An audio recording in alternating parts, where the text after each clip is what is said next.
მე მინდა რომ ეკლესიიდან მოდიოდეს უფრო მეტი სინათლე და არა სიბნელე, უფრო მეტი თავისუფლება და არა დოგმა, უფრო მეტი სიყვარული და სიკეთე და არა შიში.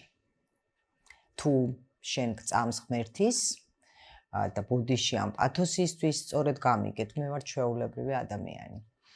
შენ უნდა გჯეროდეს, რომ ეს არის სიყვარული და სიკეთე და არა რაღაცა რიტუალური ამბავი, რომელსაც ძალიან ხშირად ვხედავთ, არა მარტო ჩვენთან. და თან, რა ვიცი, როგორც გითხარით, ეს არის ისეთი ძალიან იდუმალი, ძალიან საკრალური, ძალიან ჩუმი პროცესია. ღმერთთან საუბარი. მომწონს, რომ ღმერთს შენობით მივმართავთ. შენ ღმერთო, ვთხოვთ რაღაცეებს და მადლობას ვუხდით.